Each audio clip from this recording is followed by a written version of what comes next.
ओम नमः सिद्धेभ्यः। जय बोलो 1008 चतुर्विंशति तीर्थंकर भगवंतों की जय। आज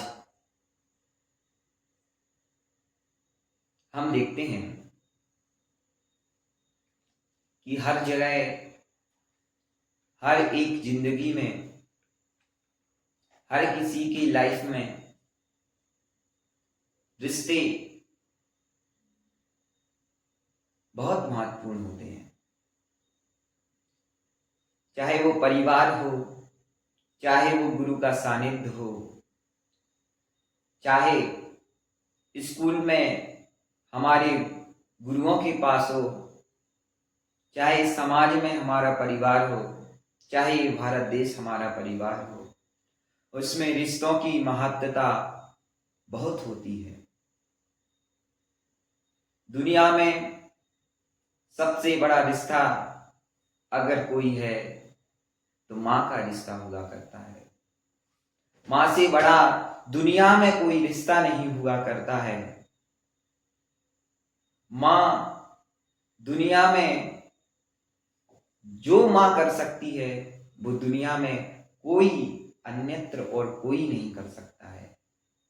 इसलिए सबसे महान रिश्ता अगर किसी का है तो वो है हमारी माँ का रिश्ता। और एक बात जिंदगी में हमेशा याद रखना कि जिंदगी में सब कुछ होगा आपके पास, सब कुछ आपने प्राप्त किया होगा, धन प्राप्त किया होगा, यश प्राप्त किया होगा, संपत्ति प्राप्त की होगी। आपने दुनिया में जो उच्च से उच्च वस्तु होती है वह आपके घर में होगी, लेकिन अगर आपके परिवार में रिश्ते अच्छे नहीं होंगे तो हमारी जिंदगी नहीं रहती है। वह जिंदगी बदल करके एक सामान्य जिंदगी हो जाती है। कहते हैं हमने सब कुछ कमाया, सब कुछ पाया, लेकिन अगर हमने अपने जीवन में सुख शांति को नहीं कमाया तो हमने कुछ भी नहीं कमाया। जब जिंदगी की शुरुआत हम करते हैं, जब जिंदगी में आगे बढ़ते हैं, तो जिंदगी में सबसे ज्यादा जरूरी अगर कोई होता है तो वह रिश्तों को निभाना होता है। रिश्ते हमारे जीवन में एक बहुत बड़ी महत्वपूर्ण भूमिका रखते हैं। एक भाई भाई का रिश्ता होता है, एक भाई बहन का रिश्ता होता है, एक माता पिता का रिश्ता होता है, एक पिता पुत्र का रिश्ता होता है, एक माता और बहन का रिश्ता होता है, और मामा मौसी चाचा चाची ताऊ, और हमारे सब रिश्तों से ही ये हमारा परिवार चलता है।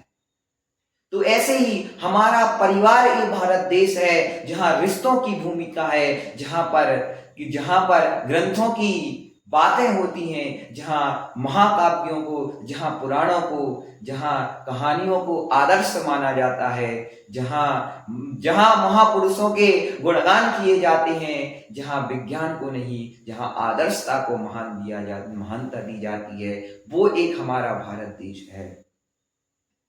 आज हमें समझना है तो अपने रिश्तों की महत्वता को समझना है, हमें रिश्तों को समझना है, हमारी रिश्तों में प्रेम बना रहे, हमारे रिश्ते हमेशा किसी से ना टूटे, हम हमेशा हर किसी से सामंजस्य बना करके रहें, हम रिश्तों को निभाना सीख जाएं। तो बात सिर्फ इतनी करना चाहता हूं, बात का प्रारंभ आपसे करना चाहता हूं कि बात सिर्फ इतनी सी है। आपके पास में शुरू करने से पूर्व एक छोटे से दृष्टांत आपके सामने रख रहा हूं कि एक बार की बात है, एक 90 साल की बूढ़ी मां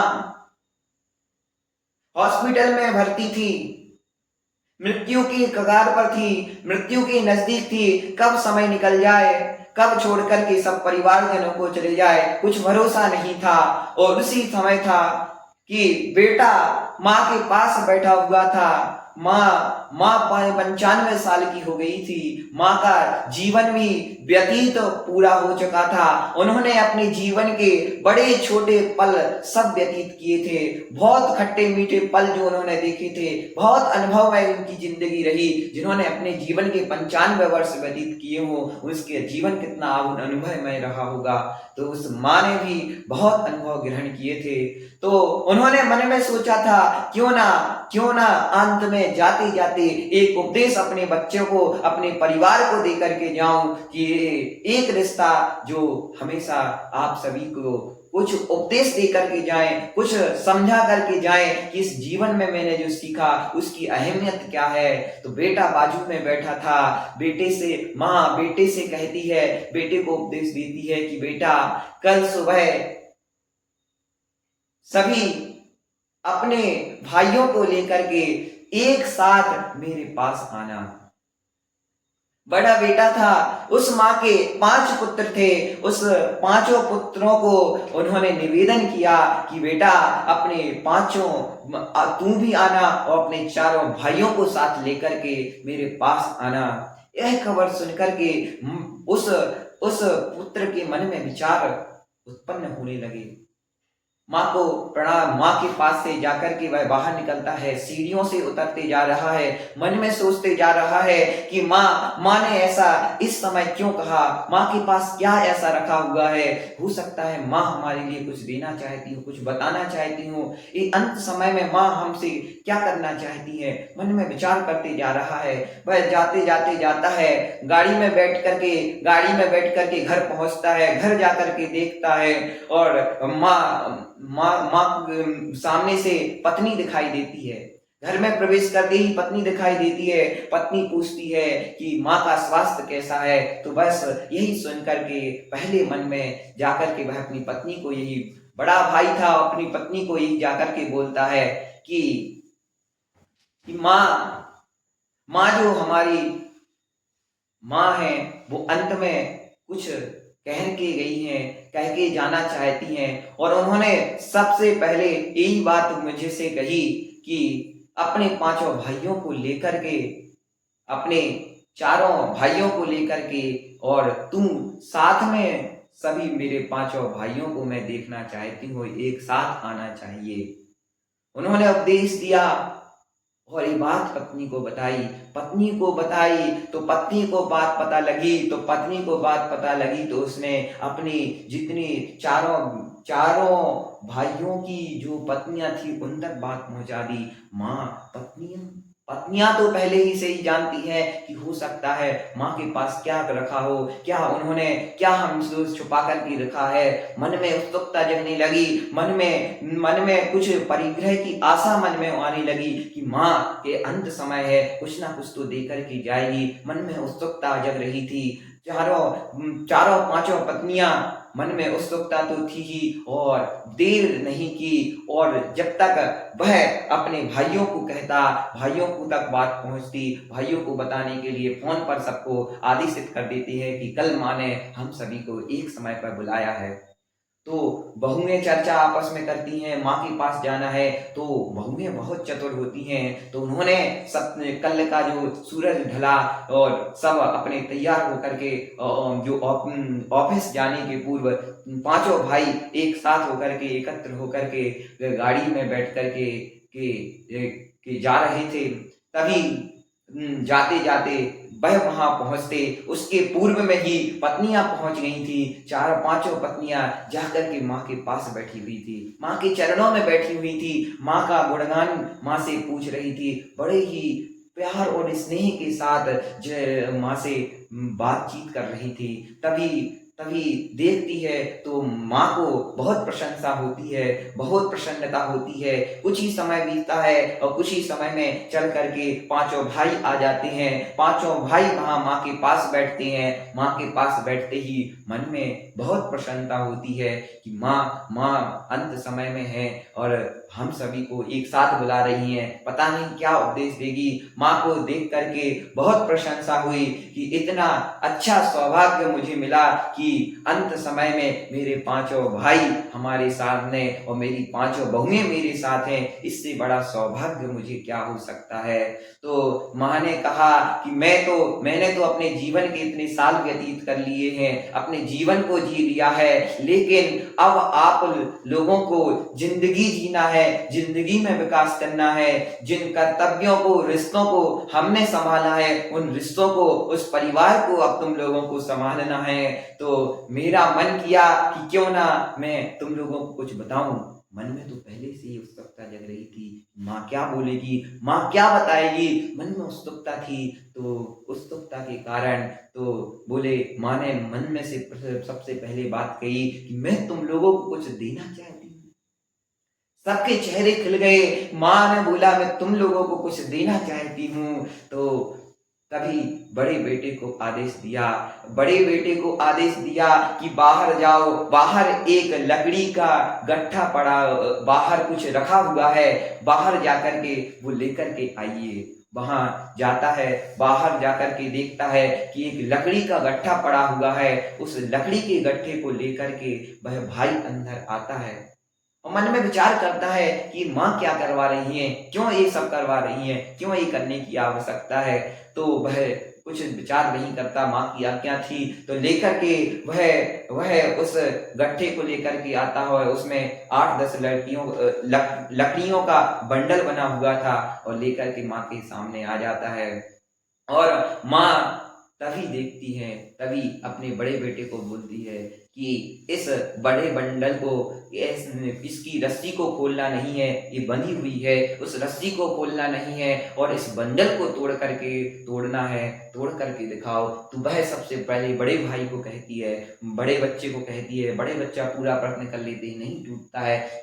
उससे छोटा वाले को चांस देती है कि उसको तोड़ने का प्रयास करे, लेकिन फिर भी वह नहीं टूटती है। और उसके बाद फिर तीसरे नंबर वाले को, चौथे नंबर को, 5वें नंबर वाले को देख करके और तोड़ने का प्रयास करते हैं, लेकिन वह डोरी नहीं टूटती है, वह लकड़ी नहीं टूटती है। और उसी तरह से फिर माँ भी विचलित होती है और वह उनको समझती, मुस्कुराते हुए देखती है सभी बच्चों की तरफ। और तभी वो बोलती है, रस्सी को खोल दो। तो रस्सी को खोल दिया जाता है, उसमें से एक एक अलग हो जाते हैं और एक एक लकड़ी, और माँ बोलती है कि एक लकड़ी अपने हाथों में ले लीजिए। तो हाथों में पांचों भाई एक एक लकड़ी को ले लेते हैं और एक एक लकड़ी को माँ कहती है तोड़ दो। तो पांचों भाई लकड़ी को तोड़ देते हैं और समझ में आ जाती है। तो सबके मन में, दिमाग में ये बात नहीं आ रही थी। तभी माँ से सबने मिलकर के प्रश्न किया कि माँ आप कहना क्या चाहती हैं। तो माँ माँ माँ अपने बच्चों को यही जवाब देती है कि बेटा, कि जिंदगी में मैंने 95 वर्ष जिए हैं, लेकिन एक बात हमेशा याद रखना कि रिश्तों की मिठास हमेशा साथ रहने में होती है। मैंने तुमको ये लकड़ी का गट्ठा दिया था, तुम अगर सब मिलकर के तुम्हें अगर ये पांचों गट्ठे में बनी हुई रस्सी में अगर इसको बंधी रहे तो तुम सब अपनी पूरी ताकत लगा करके भी इसको नहीं तोड़ पाए। और अगर इन सबको एक बार अलग कर दिया और रस्सी के गट्ठे को की एक एक लकड़ी को अलग अलग कर दिया तो टूटने में देर नहीं लगती है। उसी प्रकार ये हमारा परिवार है, ये हमारे पांचों भाइयों में आपस में प्रेम बना रहना चाहिए। हमारे पांचों भाइयों में कभी दरार नहीं पड़नी चाहिए, क्योंकि समूह में जब तुम साथ रहोगे तो तुम्हें अड़ोस पड़ोस का कोई भी व्यक्ति नहीं है जो तुम्हारे जीवन के और तुम्हारे एकता को, तुम्हारे परिवार की सुख शांति को छीन सके। हमेशा एक बन के रहना। और अगर तुम लोग अलग हो गए तो जिस प्रकार ये लकड़ियां अलग हो गई, टूट करके बिखर गई, और अगर तुम लोग अलग हो गए तो ये परिवार बिखर जाएगा, परिवार की शांति बिखर जाएगी, परिवार के रिश्ते बिखर जाएंगे, परिवार का सुख चैन लुट जाएगा और तुम्हारे पड़ोसी ही तुम्हें उखाड़ करके फेंक देंगे, आपस में आग लगा करके चले जाएंगे और तुम लोग कुछ नहीं कर पाओगे, बस देखते रहोगे। और यही बात दिमाग में रख करके चलना कि जो संघ में रहता है उसकी हमेशा कद्र की जाती है। तुम्हें दुनिया की कोई ताकत तुम लोगों को अलग नहीं कर सकती। अगर तुम्हारी यह मुट्ठी बंधी होगी, आपके हाथ में 5 उंगलियां होती हैं, 5 उंगलियां अगर ऐसी कर दी जाए तो ये अलग है, ये अलग है, ये अलग है, ये अलग है, ये अलग है। लेकिन यदि ये 5 उंगलियां मिल जाती हैं तो एक बहुत बड़े वज्रमय हो जाती हैं। ये पांचों को मिलकर के जब हम काम करेंगे तो आप लोग जिंदगी में सोचना कि वह कितनी महान चीज आप लोगों के पास रहेगी। क्योंकि समुदाय जब आप लोगों का बना होगा, वो परिवार विशाल होगा। परिवार में जब रिश्ते बने रहेंगे तो कोई दुनिया की ताकत नहीं है जो तुम्हें अलग कर सके। तो पहले अपने आप में परिवर्तन लाने से पूर्व अपने आप में परिवर्तन लाना है। परिवर्तन लाने के लिए सबसे पहले हमें अपने आप को संभालना होगा, हमें अपने पैरों पर खड़ा होना पड़ेगा। हम अपने पैरों पर खड़े हो जाते हैं। पैरों पर खड़े होने के बाद जब हम जिंदगी में सब कुछ प्राप्त कर लेते हैं तो सबसे पहले हमारे मन में परिवार से अलग होने का भाव आता है। हम परिवार से अलग होने के बारे में सोचते हैं, लेकिन सबसे पहले दुनिया की सबसे बड़ी शिक्षा यही होती है कि जब हम परिवार में रहते हैं, परिवार के साथ जब पढ़ते उठते बैठते हैं, जीवन के हर अच्छे पल जिंदगी के सीखते हैं। लेकिन जब हम सब कुछ प्राप्त कर लेते हैं, सब कुछ प्राप्त करने के बाद हम सिर्फ रिश्तों को निभाना नहीं जान पाते हैं, तो हमें रिश्तों को निभाने का प्रयास करना पड़ेगा। रिश्तों को अगर हमने नहीं निभाया तो हमारे रिश्ते हमारे हाथ से निकल गए, तो हम जिंदगी में सब कुछ कमाते हुए भी, सब कुछ पाते हुए भी अधूरे ही बने रहेंगे। जिंदगी में रिश्तों की मिसाल कायम करना चाहिए, हमें रिश्तों को बना करके रखना चाहिए, हमें रिश्तों से प्रेम करना चाहिए। हमें जिंदगी में याद रखना चाहिए आज ये दिन है कि हम लोगों से अलग हो गए हैं। हमें इतना भी समय नहीं है कि हम अपने अपने बेटे को टाइम दे सकें, हम अपने बच्चों को टाइम दे सकें, हम अपने माँ बाप को समय दे सकें, हम अपने परिवार को समय दे सकें, हम अपने अड़ोस पड़ोस अपने रिश्तेदार सगी संबंधियों को समय दे सकें। आज हम इतने व्यस्त हो गए हैं कि हम अपने परिवार को समय नहीं दे सकते हैं। जीवन में हम भागा दौड़ी में इतना व्यस्त हो चुके हैं, हम इतना व्यस्त हो चुके हैं कि हम अपने रिश्तों को कमाना भूल गए। हमने दुनिया को कमाना तो सीख लिया, लेकिन हमने अपने परिवार को गंवा दिया। हमने कमाया तो सब कुछ, लेकिन अपनों को नहीं कमाया। तो हमने कमाया तो कमाया, कुछ भी नहीं कमाया। इसलिए हमें अपनों को कमाने का प्रयास करना चाहिए। अपनों को कमा लिया तो हमने सब कुछ कमा लिया। जीवन में हम सोचते हैं ये स्वर्ग और नरक क्या होता है, हम स्वर्ग और नरक ये हमारे हाथ में है। एक बार एक व्यक्ति ने एक संत से प्रश्न किया कि हे स्वामी, आपने कभी नरक देखा है, आपने स्वामी कभी स्वर्ग देखा है? तो वह संत महात्मा बहुत ही उच्च दार्शनिक थे, बहुत ही उच्च सोच वाले व्यक्ति थे। तो उनके मुंह से उन्होंने निकल एक जवाब दिया, हाँ मैंने स्वर्ग देखा है, मैंने नरक देखा है। वह व्यक्ति आश्चर्य में पड़ गया कि दुनिया से मैंने आज तक ये सुना है कि स्वर्ग और नरक किसी ने देखा नहीं है, लेकिन ये महात्मा बोलते हैं कि तुमने स्वर्ग और नरक देखा है। तो स्वर्ग और नरक की बात सुनकर के उसके मन में एक विचार आया तो कि इस स्वर्ग और नरक आप कैसे कह रहे हैं, दुनिया में तो आज तक किसी ने नहीं देखा है, लेकिन आपने कैसे देखा है? तो संत महात्मा बहुत ही उदार दिल थे, वह सभी के प्रश्नों का जवाब दिया करते थे। तो उन्होंने कुछ नहीं कहा, बस उसका हाथ पकड़ा और हाथ पकड़ करके आगे 4-8 कदम पर एक समाज के गांव के बीच में गए, मंदिर से उठ करके चल दिए और गांव में पहुंचे। एक शहर में रहते थे, शहर में जाकर के देखते थे रात में पगडंडी चले जा रहे थे। दो सामने देखते हैं, दो एक समान बिल्डिंग बनी हुई, एक बिल्डिंग बनी हुई थी। एक बिल्डिंग में जाकर के और एक बिल्डिंग के अंदर स्वामी जी पहुंच जाते हैं, संत पहुंच जाते हैं और जाते ही साथ देखते हैं कि 5 मंजिल का बिल्डिंग बना हुआ है। 5 मंजिल का बिल्डिंग बना हुआ है, उसमें 5 उनके बच्चे रहते हैं। पांचों बच्चों की शादी हो गई है। शादी होने के बाद 5 का बंटवारा हो गया है। 5 एक फ्लोर पर रहते हैं, 5 के लिए एक फ्लोर निश्चित है। कोई किसी से आपस में बात नहीं करता है, कोई की किसी से बनती नहीं है। सब अपने अपने काम से मतलब लगते हैं। वह उनसे बात नहीं करता है, वह इससे बात नहीं करता। ऊपर वाला ऊपर वाले के घर में नहीं जाता, नीचे वाला नीचे के पास नहीं आता।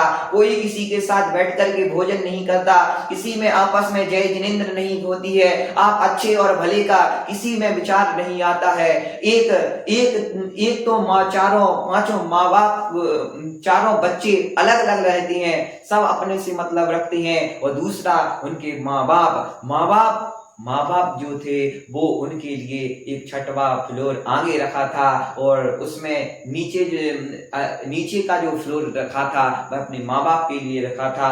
तो वह संत महात्मा उस घर में प्रवेश करते हैं, उस बिल्डिंग में प्रवेश करते हैं, तो ग्राउंड फ्लोर, उस फ्लोर पहले वाले फ्लोर पर जाकर के देखते हैं कि सामने सामने माँ बाप हैं, उसमें से बाप जो है, पिताजी जो हैं, वो जाकर के सोफे पर बैठे हुए हैं, अखबार पढ़ रहे हैं और जाकर के सामने देखती है कि उसकी माँ भोजन बना रही है। भोजन बनाते देख करके संत के मन में प्रश्न आता है। संत पूछते हैं कि तुम आज आपकी उम्र कितनी है? तो वह कहती है मेरी उम्र 90 वर्ष, 80 वर्ष की उम्र, 70-80 वर्ष की उम्र आपकी है और फिर आप भोजन बना रहे हैं, तो क्या आपके बच्चे आपको भोजन नहीं करा सकते?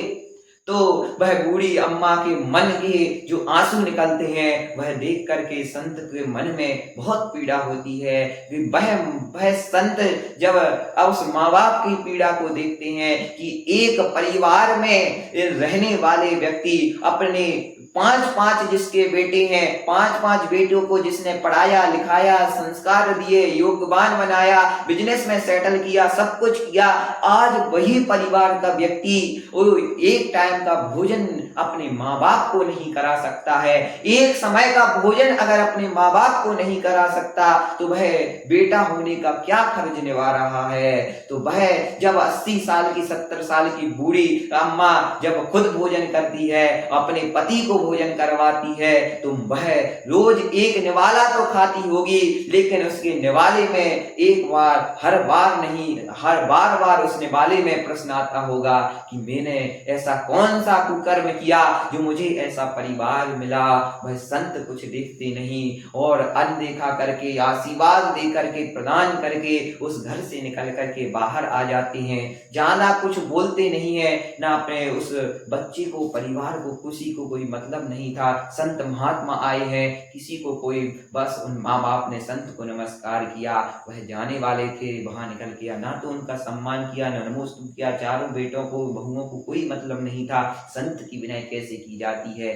संत वहां से निकल करके आते हैं, सामने जाकर के एक कोठरी बनी हुई थी, दो मंजिल का मकान था और जाकर के वहां देखते हैं, ज्यादा कोई खास मकान नहीं था, लेकिन जाकर के उस संत वहां जब उस घर में संत के चरण पड़ते हैं, वह व्यक्ति, अभिभावक भी संत के साथ जाता है और देखता है कि वो घर कोई खास नहीं था, लेकिन वहां परिवार में जब उन्होंने प्रवेश किया तो चारों बेटे आकर के गुरुदेव आए हैं, गुरुदेव आए हैं, गुरुदेव आए हैं, इस जय हो की नारा लगाते हुए गुरुदेव के चरणों में जाकर के नमोस्तु करते हैं, गुरुदेव के चरणों को स्पर्श करते हैं, मन और प्रशंसा करते हैं। अहो भाग्य है मेरे इस परिवार के, अहो भाग्य है हमारे जो ऐसे संत के चरण हमारे परिवार में पड़े, ऐसे संत के चरण जहां जिस परिवार में पड़े वो संत तो धन्य, वो परिवार तो धन्य हो गया, वो परिवार तो धन्य हो गया। स्तुति करते हुए उनके चरणों का वंदन करते हैं, उनके उपदेश को ग्रहण करते हैं।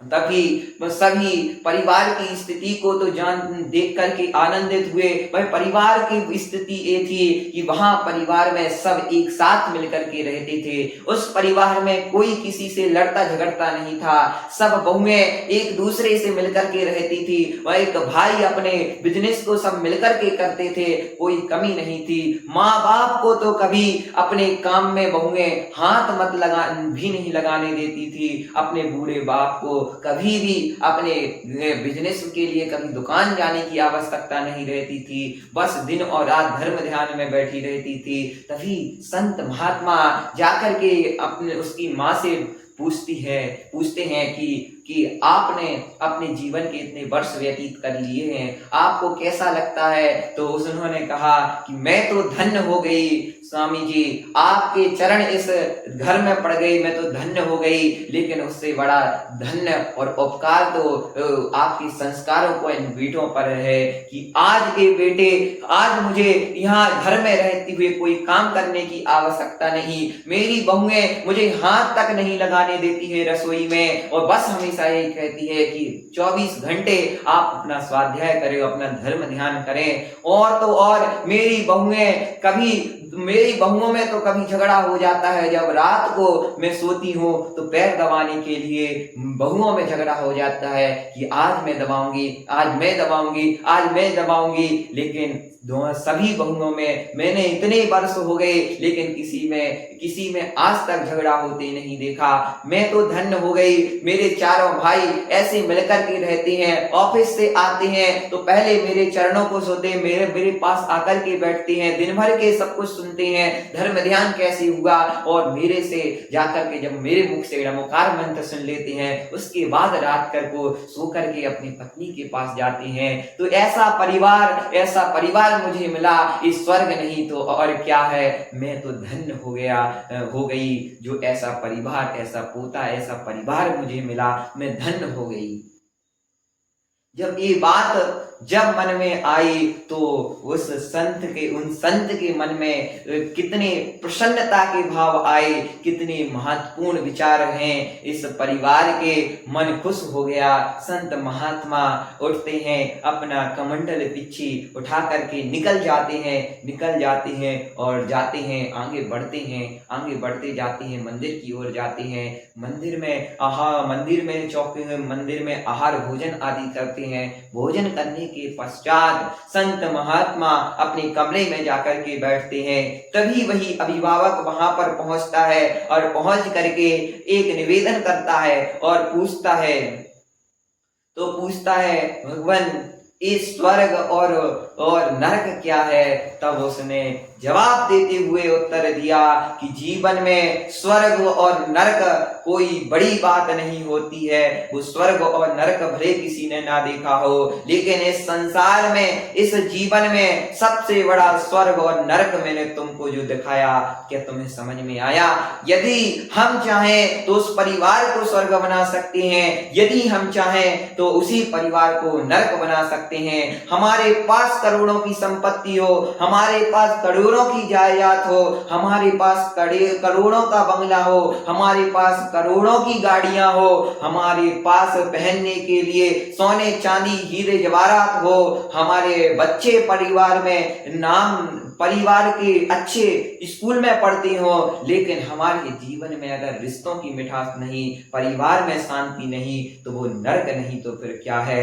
भले ही हमारा परिवार छोटा हो, लेकिन परिवार में एकता बनी हुई है, परिवार में सुख समृद्धि बनी हुई है, तो वह परिवार स्वर्ग नहीं तो फिर और क्या है। कि जिंदगी में निभाना है तो हमें रिश्तों को निभाना चाहिए, हमें परिवार की जिम्मेदारियों को निभाना चाहिए। रिश्तों को कभी भी बनाना नहीं पड़ता है, रिश्तों को कभी जोड़ना नहीं पड़ता है, कि रिश्तों को कभी गांठ नहीं बांधना पड़ती है। रिश्तों को तो हमें निभाना पड़ता है, कि रिश्तों में तो हमें समर्पण चाहिए पड़ता है, हमें गलतियों को एक्सक्यूज करना आना चाहिए, हमें गलतियों को मुक्त होना चाहिए। जहां हम दूसरों की गलतियों को नहीं देखते हैं, जहां हम परिवार की गलतियों को क्षमा कर देते हैं, जहां वही रिश्ता होता है कि जहां पर हमें कोऑपरेशन नेचर दिखाना पड़ता है, दूसरों की भलाई का मार्ग, जहां हम दूसरों के उपकार की भावना रखते हैं, वही रिश्ता परिवार हुआ करता है। उसी परिवार में मिठास हुआ करती है, उसी परिवार में समृद्धि हुआ करती है, उसी परिवार में यशगान हुआ करता है, उसी परिवार में संतों का समागम होता है, और वही प्रशंसा का पात्र वही परिवार बनता है। इसलिए घर में सुखी और समृद्ध बनाने के लिए हमें स्वर्ग और नरक देखने की जरूरत नहीं है, हमारा स्वर्ग और नरक यही है। जिंदगी में स्वर्ग और नरक बनाना हमारे ऊपर, हमारी जिंदगी के ऊपर है। हम हमेशा देखते हैं कि दुनिया में हम बहुत सारे ग्रीटिंग कार्ड, इनविटेशन कार्ड रिश्ते बनाने के लिए भेजते हैं। हम छोटा सा फंक्शन करते हैं लेकिन हजारों की संख्या में हम लोगों को इनविटेशन भेजते हैं। लेकिन इनविटेशन, वो इनविटेशन किस काम का? जो हमारे परिवार में ही संबंध को ना बना सके तो वो इनविटेशन किस काम का? तो इसीलिए रिश्तों की बागडोर को समझना चाहिए कि रिश्तों में संबंध कैसे बना रहे। ये समझ में आ गया तो हमारी जिंदगी में रिश्तों को निभाने की कदर आ गई। रिश्तों को कभी बिगाड़ो मत, रिश्तों को कभी छोड़ो मत, रिश्तों को हमेशा जितना बन सके निभाना चाहिए। इन प्रकारेण है हमें रिश्तों को बना करके रखना चाहिए, तभी हमारे घर की समृद्धि, सुख, चैन दुनिया में बना रहेगा। एक रिश्तों के संबंध में एक दोहा बहुत सुंदर है कि रहीमन जिब्बा की रहीमन धागा प्रेम का, मत तोड़ूं चटकाए और टूटे से फिर ना जुड़े, जुड़ई गांठ पड़ जाए। तो ये प्रेम का धागा है। प्रेम का धागा एक ऐसा धागा होता है जो अगर टूट जाता है तो वह रिश्ता कभी जुड़ता नहीं है। इसीलिए प्रेम का रिश्ता अगर बांधना है तो हमें ऐसे कि उसमें कभी दरार ना आ जाए, इस तरह से हमें उस रिश्ते को बांध करके रखना है। कि दुनिया में हम देखते हैं भाई भाई तब अलग नहीं होते कि जब मकान छोटे हैं। दुनिया में भाई भाई तब अलग नहीं होते हैं जब मकान छोटे होते हैं। दुनिया में भाई भाई तब अलग होते हैं जब हमारे मन छोटे होते हैं। तो हमारे मन को, परिवार को बड़ा बनाने के लिए हमें अपने मन को बड़ा बनाना पड़ेगा। हमारा मन अगर बड़ा बनता है तो हम परिवार और रिश्तों को संभालने में, निभाने में कभी देर नहीं होती है। वो रिश्ते हमेशा बिखर जाया करते हैं जिनमें मन मुटाव हुआ करता है, जिनमें गांठ पड़ जाती है, जो रेशम की धागे की तरह होते हैं। वो रिश्ते कभी टूटते नहीं हैं, वो कभी बनाने नहीं पड़ते हैं, वो कभी किसी से जोड़ना नहीं पड़ता है, वहां पर किसी की दरार कभी नहीं पड़ती है। वहां तो हमेशा संगठन रहा करता है, वहां तो हमेशा प्रेम बना रहता है और वो प्रेम ही जीवन में हमारे सुख, शांति, समृद्धि लाता है।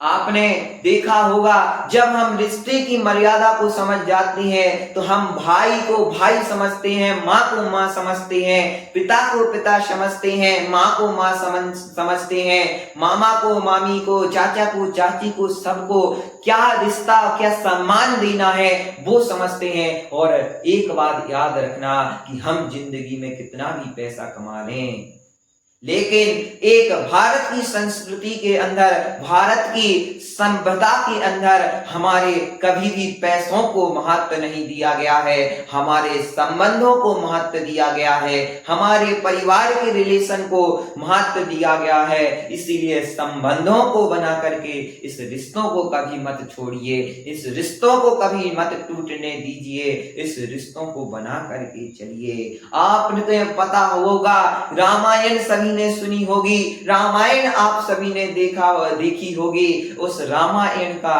किरदार किसने निभाया? जिसे मर्यादा पुरुषोत्तम श्री राम कहा जाता है, उनका व्यक्तित्व कैसा था? आपको पता हो जब केकेयी ने वरदान मांगा था, तब वरदान में जब 14 वर्ष का वनवास रामचंद्र जी को एक अपने पुत्र के मोह में आकर के जो वरदान मांग लिया था, तो रामचंद्र जी ने रिश्तों को निभाने के लिए, वचन को निभाने के लिए 14 वर्ष का वनवास स्वीकार कर लिया था। 14 वर्ष का वनवास जो हमेशा राजमहलों में रहे, राजमहलों में जिन्होंने निवास किया, और तो और जिसकी अभी अभी शादी हुई हो, जिसकी अभी अभी शादी हुई हो, और वो राजपाट, राज तिलक जिसका होना हो, कल राज तिलक जिसका होना हो, वो आज जाकर के वनवास के लिए वन जाने के लिए तत्पर हो जाता है। सिर्फ पिता के एक वचन के लिए वो वनवास जाने के लिए तैयार हो जाता है इस रिश्ते को। और दूसरी बात, वह पत्नी सीता एक पतिव्रता नारी जिसने अपने पति के साथ जाना स्वीकार किया, उस आलीशान जिस सीता ने कभी भी किसी चौखट पे पैर नहीं रखा था, जिसने राजमहलों की सुख के अलावा कुछ नहीं देखा था, उस सीता ने वनवास जाने का निर्णय ले लिया। तभी जब उससे पूछा गया, उसकी माता ने उससे पूछा कि क्या आप वनवास जाना, तुम्हारे वनवास तो राम के लिए हुआ है, राम को वनवास जाना है, बेटी सीता तुम क्यों वनवास जा रही हो? तब सीता ने मां ने उत्तर दिया कि मैंने जो विवाह किया है वह मैं इस राजमहलों से नहीं, इस परिवार से नहीं, सबसे पहले मेरी जिम्मेदारी, मेरे परमेश्वर अगर कोई है तो वो पति श्री राम है, और उनके साथ मैंने 7 फेरे लिए हैं, उनके साथ जन्म जन्मांतर का रिश्ता मैंने अपनाया है, और उसको छोड़ करके मैं कहीं नहीं जाऊंगी। उनके साथ मैंने जीने मरने की कसम खाई है, मैं उनको छोड़ करके कहीं नहीं जा सकती।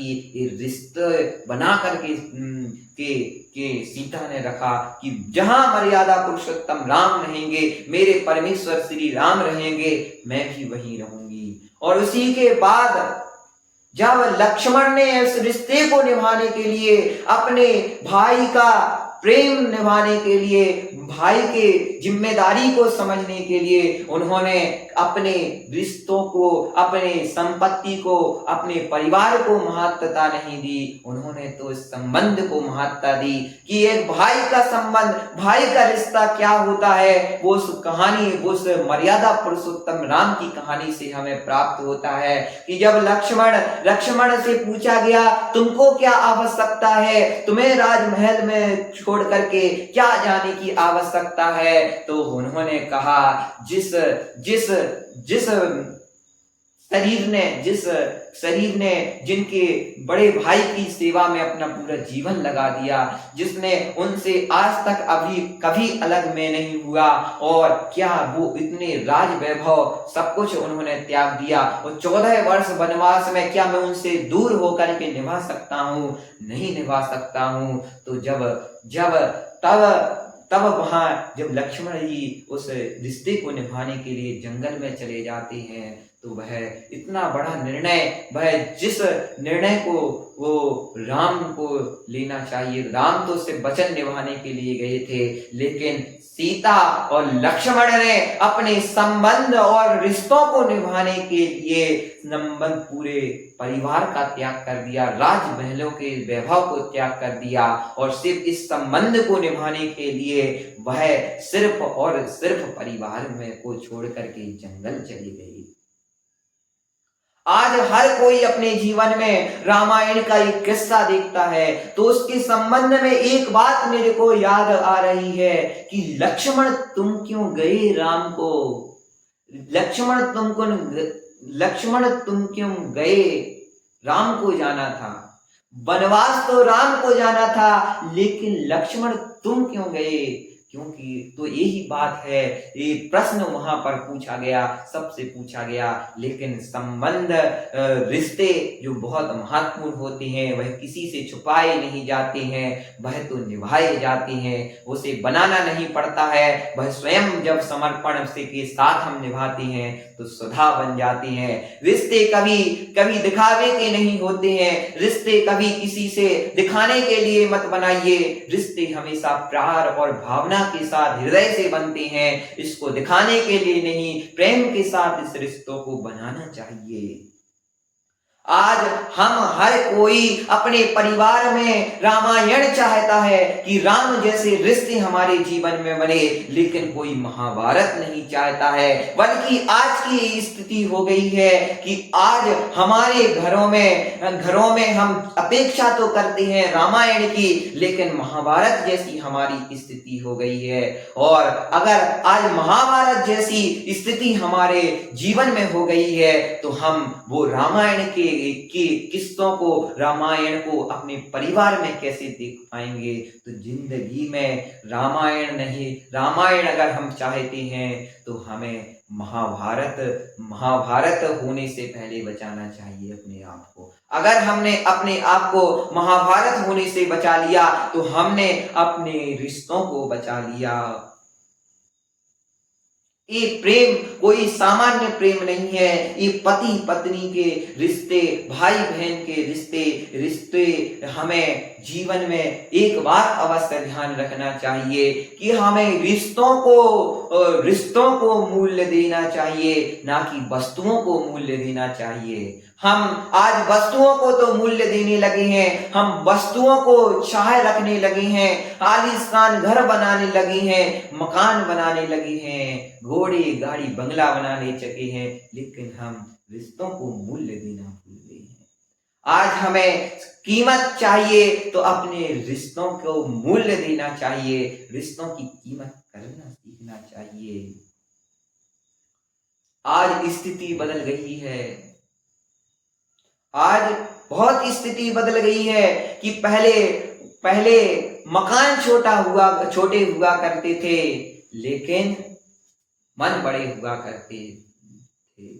आज मन छोटा हो गया, महल बड़े हो गए हैं। ये हमारे देश की, हमारी सभ्यता, हमारी परंपराओं का ये हाल हो चुका है। पहले कपड़ा मोटा पहनते थे, लेकिन रोटा मोटा खाया करते थे। आज रोटी पतली हो गई है, लेकिन हमारे कपड़े पतले हो गए हैं। और लेकिन बाजार में जाते हैं तो देखते हैं कि जिंदगी में जीने के लिए रिश्ते कम हो गए हैं।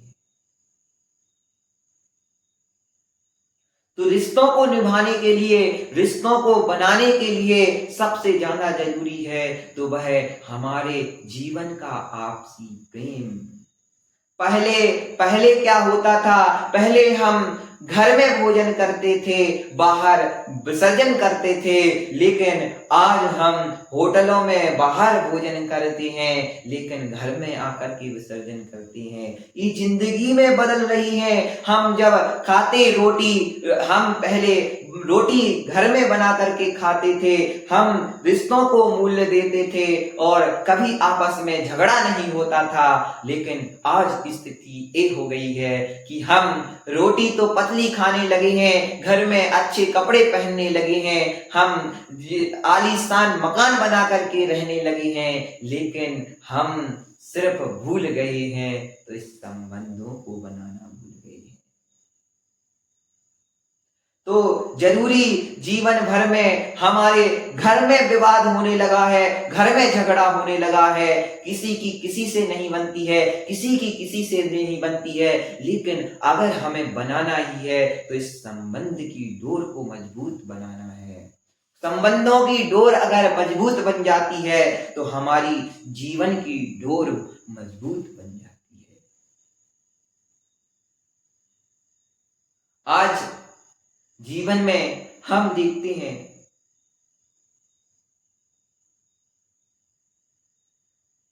कि मंदिर बनवाना है,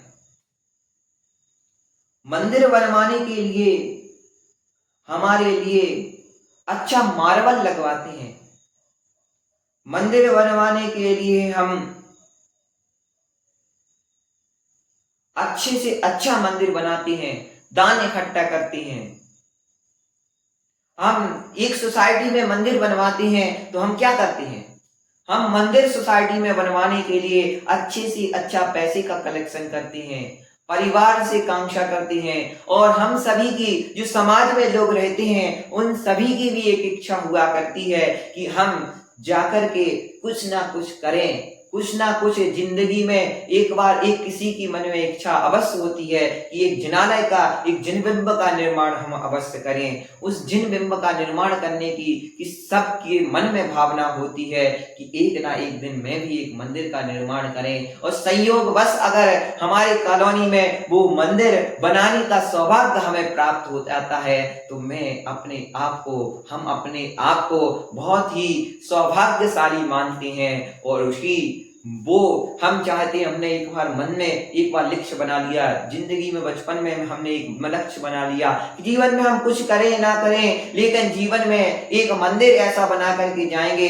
उसके लिए एक सेवन अलग कर से रख करके हमने रखी थी कि 5-10 लाख रुपए हम जब मंदिर में कुछ कार्य होगा तो उसमें एक दान देंगे और उसके नाम से एक शिलालेख लगाएंगे। ये हमारे मन में रहता है, मंदिर में दान देंगे। ये हमारी मन में इच्छा है कि हम इतना बड़ा मंदिर बना रहे हैं, आलीशान मंदिर बना रहे हैं तो उसमें मेरी तरह से भी कुछ सहभागिता होनी चाहिए। ये हमारे मन के भाव रहते हैं। लेकिन जिंदगी में याद रखना कि उसी समय जब आपके मन में विचार आया कि मुझे ये 10 लाख रुपए मंदिर में दान देने हैं, मंदिर में शिलालेख पर अपना नाम, और आपका ये सपना है, लेकिन आपको तभी आपके पास फोन आता है कि आपका जो छोटा भाई है उसको कैंसर हो गया है, वो कैंसर से पीड़ित हो गया है। डॉक्टर ने कहा है, डॉक्टर उसकी पूर्णतः उसकी मदद करने के, उसके इलाज में लगी हुई है। आपके छोटे भाई का जो बिजनेस था उसमें जो पूंजी संग्रह करके रखी थी वह पूरी पूंजी उस कैंसर के रोग को इलाज करने में पत्नी ने पूरी कमाई लगा दी। उसके बेटे भी छोटे छोटे थे, अभी स्कूल में पढ़ा करते थे और उस स्थिति में कैंसर हो गया। पूरी कमाई बिजनेस की उसमें झोंक दी। लेकिन कैंसर तो कैंसर होता है कि परिवार की पूरी संपत्ति भी लगा दे तो कैंसर का इलाज ठीक नहीं होता है। पत्नी बड़ी टेंशन में, जिसको कैंसर हो गया वह भी बहुत चिंता में रहता था कि क्या हाल हो गया। एक बीमारी ने पूरा पैसा दबोच लिया।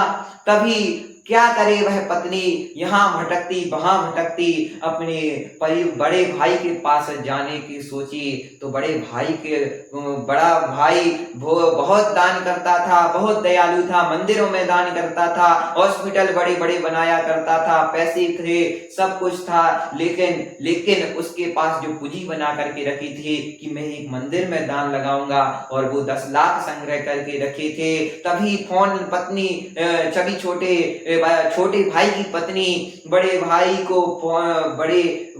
की पत्नी को फोन करके बात कहती है कि मेरे घर की और सब आद्योपांत पूरा वृत्तांत बता देती है कि ऐसा कैंसर हो गया है, कैंसर में इतने पैसे लगने वाले हैं।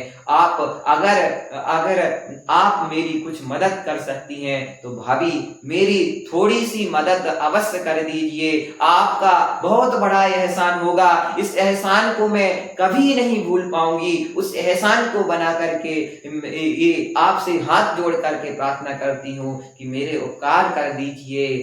तो तभी आपके मन से एक प्रश्न करना चाहता हूं कि जब इस ऐसी स्थिति आपके जीवन में घटित हो जाए, आपके जीवन में ऐसा प्रसंग आए तो सबसे बड़ा धर्म क्या है? तो सबसे बड़ा धर्म आप बताइए, क्या धर्म है?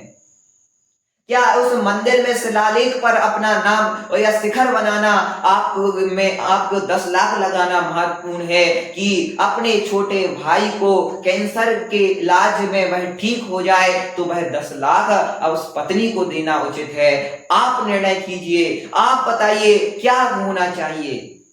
आप सभी के मन से यही विचार निकलेगा, यही मन से विचार निकलेगा कि जिंदगी में याद रखने योग्य बात है कि हमने कितने भी मंदिर बना लीजिए, कितने भी पुरुषार्थ करके धन इकट्ठा कर लीजिए, लेकिन जब तक हमारे जीवन में मानवता नहीं है, हमारे परिवार के प्रति प्रेम नहीं है, हमारे परिवार के प्रति समर्पण नहीं है, तो वह धन संपत्ति किस काम की। तो उस समय हमें वो पैसा मंदिर में न लगा करके हमें अपने भाई के लिए लगाना चाहिए, क्योंकि एक बार वह भाई जिंदगी से चला गया तो लौट करके नहीं आएगा। हम मंदिर नया खड़ा कर सकते हैं, हम मंदिर नया बना करके रख सकते हैं, मंदिर को नया बना करके खड़ा कर सकते हैं, लेकिन याद रखना जिंदगी में हमारा भाई चला गया तो वो उसको ला करके मैं कभी नहीं दे सकता। और उसने जा करके वो पैसे अपने भाई की दवाइयों में लगा दिए और वह भाई स्वस्थ हो गया। जिंदगी में कुछ कमाओ ना कुछ कमाओ, लेकिन मानवता को कभी मत गवा देना।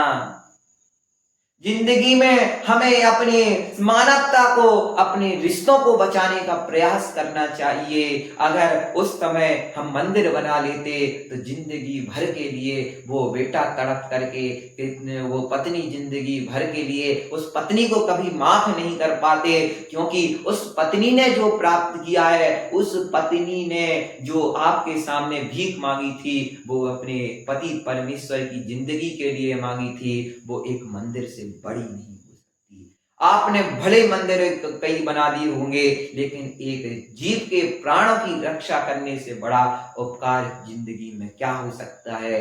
हमें आज मानवता सीखने की जरूरत है, मानवता का संस्कार सीखने की जरूरत है कि हम जिंदगी में एक बात और मैं आपको बता देना हो, हिंदू होगा वो मंदिर बनाएगा, मुस्लिम होगा मस्जिद बना करके खड़ा कर देगा। आप ध्यान रखना कि ईसाई होगा वो जाकर के चर्च बना करके रख देगा, और एक सिख होगा वो गुरुद्वारा बना करके रख देगा, एक जैन होगा वो मंदिर बनवा देगा। लेकिन याद रखना चाहिए, हम सभी को याद रखना चाहिए कि एक बार हमने मानवता को बिगाड़ दिया, मानवता को छोड़ दिया तो मानवता नष्ट हो जाएगी। हमें अपनी मानवता को, इस मानव धर्म की सुरक्षा करना है, हमें इस मानव धर्म का मंदिर बनाना है कि जो मानवता को, हर व्यक्ति को प्रेम स्नेह लुटाए, हर परिवार की संबंधों को बनाने की प्रेरणा दे। हमें मंदिर तो हम बनाएंगे ही बनाएंगे, वो हमारा धर्म है, लेकिन धर्म मंदिर बनाने से पहले हमें अपने दिल में मानवता का मंदिर बनाना चाहिए। उस मानवता का मंदिर बना लिया तो ये जिनालय और जिनबिंब बनाना सार्थक हो जाएगा, ये परोपकार करना सार्थक हो जाएगा। मैं यहाँ उपस्थित लोगों से, इस परिवार के इतने युवा वर्गों से पूछना चाहता हूँ कि आपने इतने जीवन में इतने रिश्तों आपने इतनी बड़ी एजुकेशनल पढ़ाई की, आपने अपनी पढ़ाई में अरबों का लाखों का पैसा लगा दिया, लाखों का पैसा लगाने के बाद आपने अच्छी चीज, अच्छी विद्या प्राप्त कर ली, लेकिन आपने विद्या प्राप्त करने के बाद अगर आप अपने परिवार को सुखी नहीं रख सकते, आप परिवार की मानवता नहीं रख सकते, आप किसी के उपकार की भावना नहीं रख सकते, तो आपने जीवन में सब कुछ पाया लेकिन कुछ भी नहीं पाया। आज हमारे भारत देश में सबसे ज्यादा जरूरी है, एक दूसरे को मारने के लिए तैयार हो गया है। आज हमारे परिवार, हमारे भारत देश में स्त्रियां सुरक्षित नहीं रह पा रही हैं, स्त्रियों की सुरक्षा आज हम नहीं कर पा रहे हैं। क्यों? हम कलाई पर रक्षाबंधन को तो बहन की राखी बंधवा लेती हैं, लेकिन उस बहन की सुरक्षा करना आज हमारे काबू में नहीं रहा है। जब वह प्रसंग में सुनता हूं, वह टीवी पर देखता हूं कि आज जो घटनाएं हमारे सामने घट रही हैं कि हमारे इस भारत की माताएं बहनें सुरक्षित नहीं हैं, रात को 12 बजे सुरक्षित घर नहीं आ सकती हैं, तो आज हमारा भारत देश में संबंधों की कितनी नीचता आ गई है।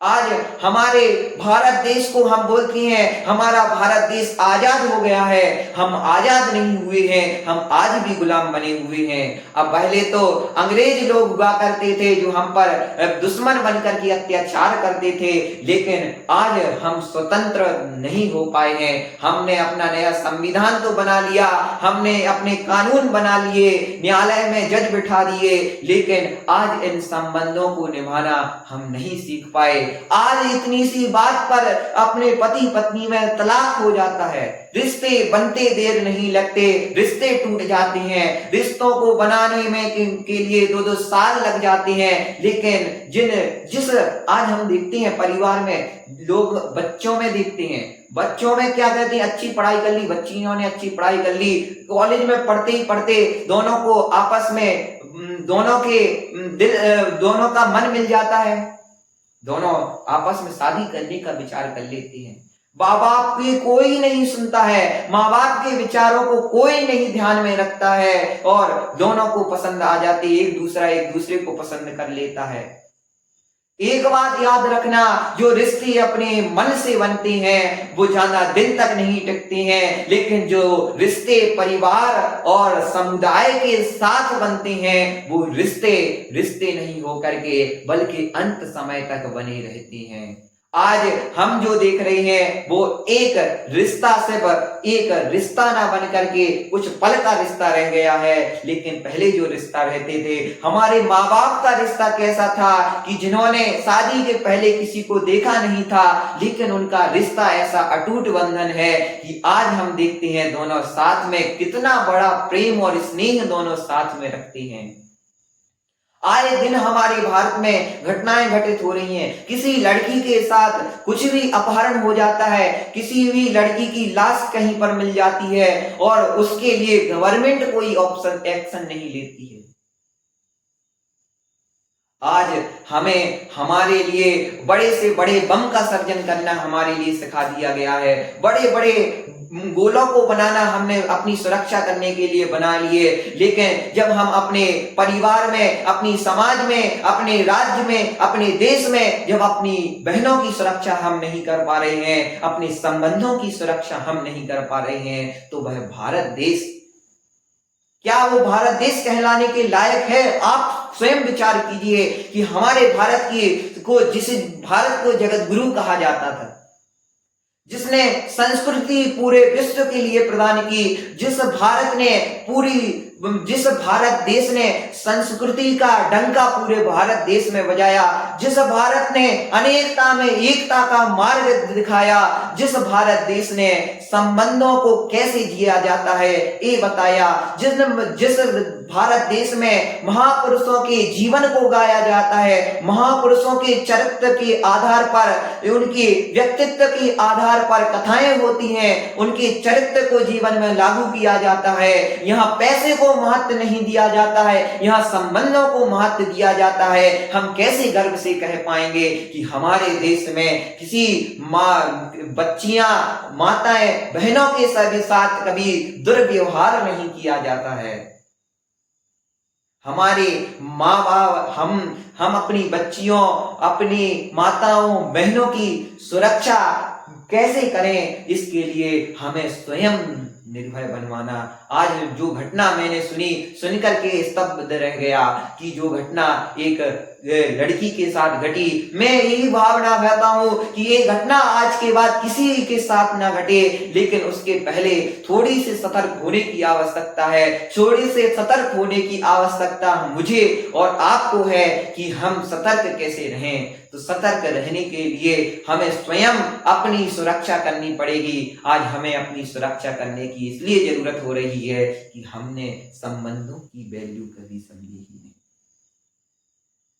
अगर हमने संबंधों को समझा होता, हमने उस रिश्तों को समझा होता, तो आज ऐसी इस संस्कृति में, आज अगर हमने उन महापुरुषों के चरित्र को पढ़ा होता, आज हमने जब स्कूल की टेक्स्ट बुक खोल करके देखते हैं, इंग्लिश में की विदेशी सभ्यताओं की चीजें हमारे लिए पढ़ाई जा रही है, हैरी पॉटर नॉवेल्स हमारे लिए पढ़ाई जा रही हैं, विदेशी कहानियां हमें पढ़ाई जा रही हैं, और टीवी सीरियल्स में हमें क्या क्या दिखाई दिया जा रहा है। आज हम किताबें पढ़ना तो भूल गए, हम किताबों को वाचना बंद कर दिए, हमने ग्रंथ और पुराणों को पढ़ना बंद कर दिए, हमने तो टीवियों से ज्ञान लेना शुरू कर दिया है, पिक्चर मूवीज से हमने ज्ञान लेना शुरू कर दिया है। अब हम क्या करेंगे?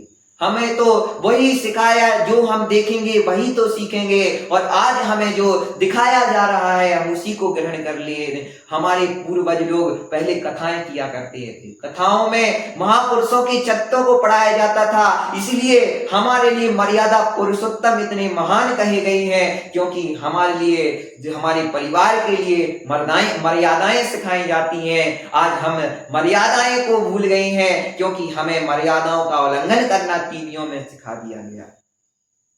तो हमें अपनी मर्यादाओं को सुरक्षित रखना सीखना पड़ेगा। हमें उस संस्कार को जीवंत करने के लिए हमें आज टीवी सीरियल्स देखना नहीं, बल्कि उस महापुरुषों के चरित्र को पढ़ना प्रारंभ करना पड़ेगा।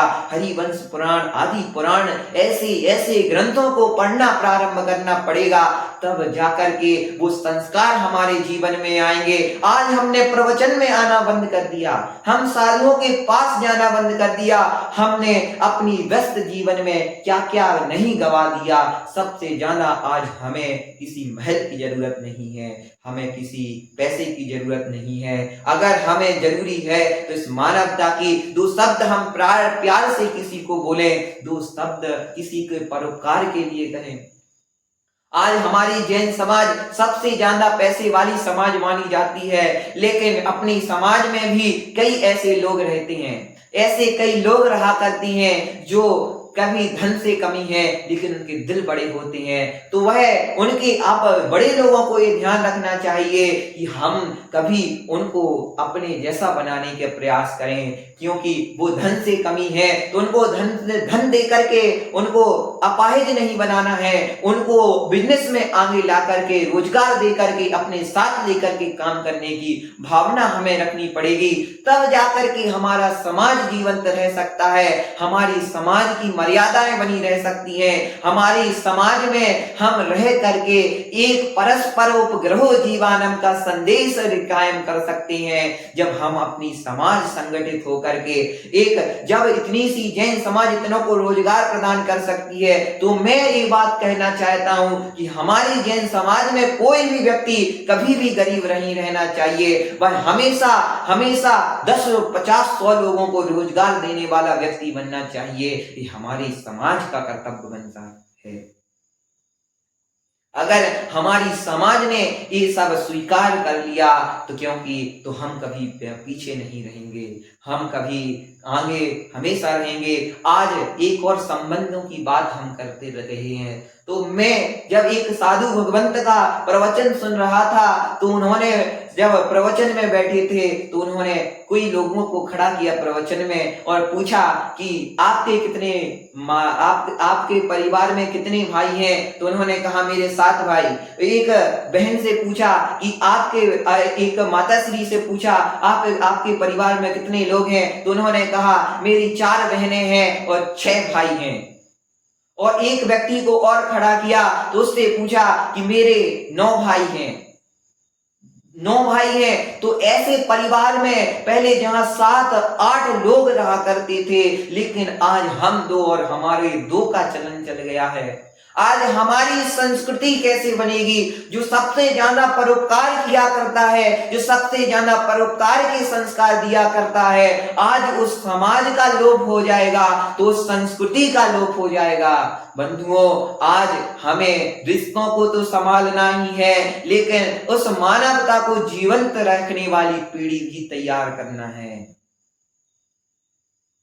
अब जिनालय और जिनबिंब में कभी किसी को उपदेश नहीं देता हूं, लेकिन उपदेश वो भी एक आवश्यक है। लेकिन सबसे मुख्य कार्य अभी वर्तमान की स्थिति जो देखने के लिए आ रही है, वो सबसे ज्यादा जरूरी है कि हमारे संबंध अच्छे बने।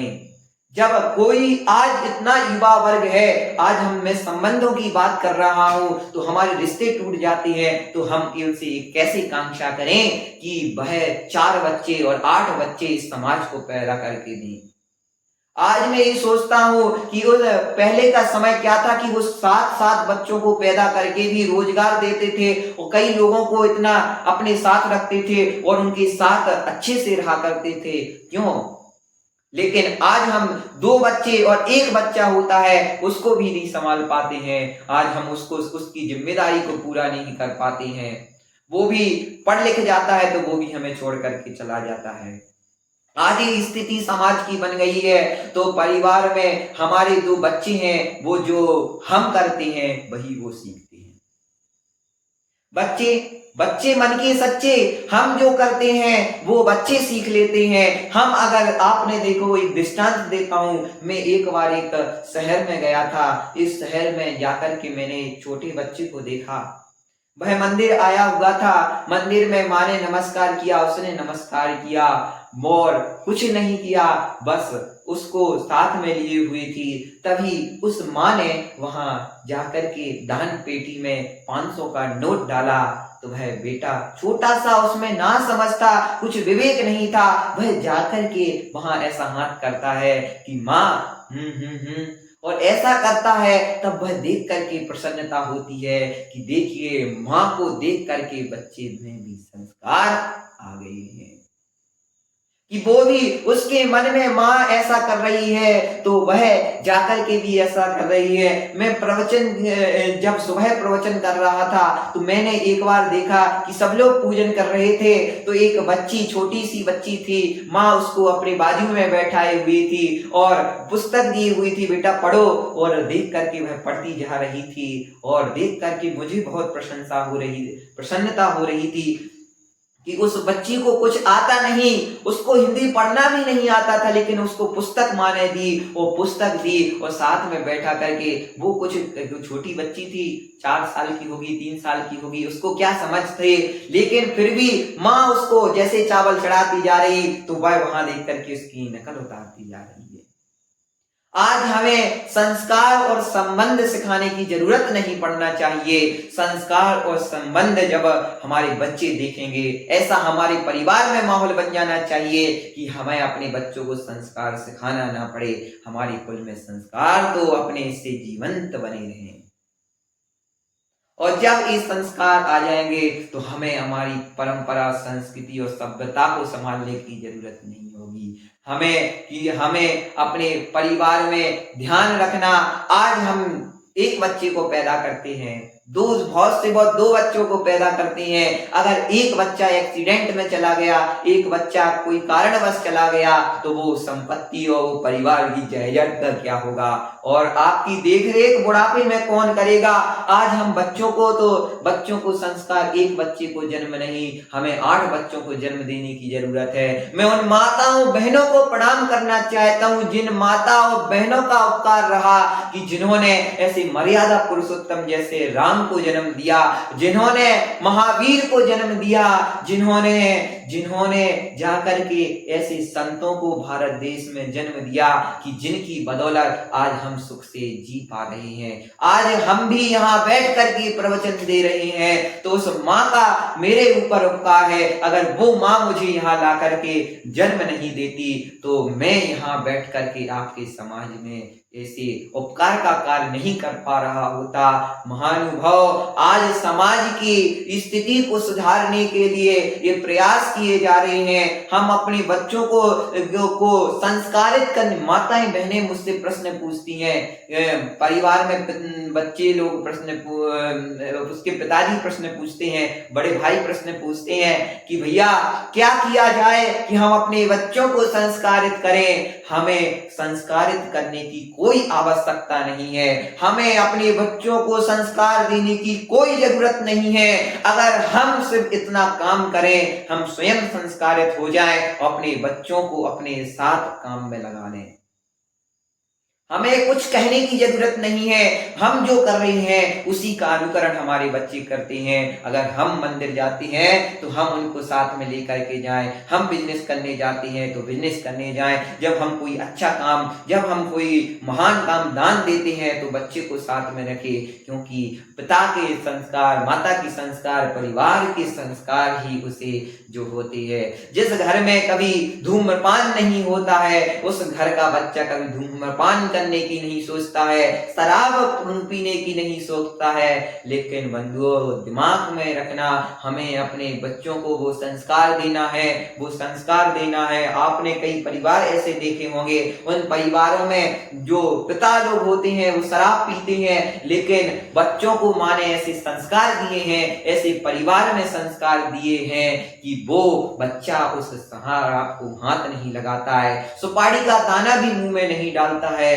तो बंधुओं, आज हमें स्वर्ग और नरक की बात नहीं करना है। स्वर्ग और नरक तो यहीं देखने को हमें मिल जाता है। उस स्वर्ग और नरक को संभालने के पहले हमें अपने परिवार के संबंध को संभालना चाहिए। हमें चांदी, सोने, हीरे, जवाहरात खरीद करके रख लेना, अपने परिवार की संपत्ति इतनी कमा लेना, और लेकिन उसके साथ साथ अपने रिश्तों को उस हीरे जवाहरात की तरह शरीर में, अंग में, अपने हृदय में धारण करके, आपने जिस प्रकार डायमंड की रिंग को, अपने सोने के कड़े को और सोने के हारे को जिस तरह संभाल के आभूषण धारण करते हो, उसी तरह इस संबंधों को अपने हृदय में अपने स्थान दे करके संभालिए, इसको निभाना सीखिए, परोपकार की भावना लाइए, तो हमारे इस संबंध जीवंत रहेंगे, हमारे संबंध बने रहेंगे, हमारी परंपरा जीवंत रहेगी, हमारी समाज तरक्की की ओर जाएगी, हमारे समाज में कभी कोई गरीब नहीं रहेगा। हमें ये भावना जीना है, और तभी आप जब अपने व्यवहार को जब संभालेंगे, तभी संयम को संभाल सकते हैं। जब हम अपनी संबंध व्यस्त धर्म में रहकर संबंध को नहीं संभाल रहे हैं, तो हम अपने संयम जीवन को कैसे संभाल पाएंगे, हम अपने संबंध और चारित्र्य को कैसे संभाल पाएंगे। तो स्वर्ग पाने, किसी ने कहा है कि स्वर्ग पाने के लिए मरना पड़ता है। हमें स्वर्ग पाने के लिए मरना नहीं पड़ता है। जिन लोगों के मन में मिठास होती है, जिनके वाणी में माधुर्य होता है, जिनकी सोच अच्छी होती है, जिसकी सोच में हमेशा दूसरों के उपकार की भावना होती है, जिसकी जिंदगी में मिठास घुलती है, सबसे जो प्रेम किया करता है, प्रेम के साथ रहा करता है, वो व्यक्ति हमेशा सदा ही जीवन में रिश्तों को निभा करके चलता है, निभा करके साथ में रहता है। जिंदगी में हमें रिश्तों को निभाना है, हमें रिश्तों में मिठास घोल करके चलना है। जिस प्रकार जब हम मीठी चीज को कुछ खाते हैं तो हमारा पूरा मुंह मीठा हो जाता है, ऐसे हमारे शब्द हमारे परिवार के लिए निकलना चाहिए कि वही गंभीरता, वही स्नेह, वही निर्मलता, वही पवित्रता हमारे बच्चों के साथ हमारे शब्दों से निकलनी चाहिए। वही पत्नी के साथ कभी मेरा झगड़ा नहीं होना चाहिए, मेरी माँ बाप की सुरक्षा मेरे से होना चाहिए, कभी उनके लिए अपशब्द नहीं निकलना चाहिए। वही संस्कार जब हमारे मन में आ जाएंगे तो हमें स्वर्ग को ढूंढने की आवश्यकता नहीं पड़ेगी। स्वर्ग हमारा इधर ही, परिवार हमारा स्वर्ग बन जाएगा, और फिर जब स्वर्ग बन जाएगा तो हमें मुक्ति का रास्ता ढूंढने की जरूरत नहीं है, हमारे परिवार वाले ही हमें मुक्ति दिलाने के मार्ग पर ला करके खड़ा कर देंगे। हमें संयम ढूंढना नहीं पड़ेगा, वो संयम स्वतः आ जाएगा। ऐसी मंगल भावना मैं आप सभी के सामने बहाता हूँ कि ये संबंध जीवंत रहे, हमारा परिवार जीवंत बना रहे, हमारा जिन धर्म जिन शासन जीवंत बना रहे। ओम नमः सिद्धिभ्यः।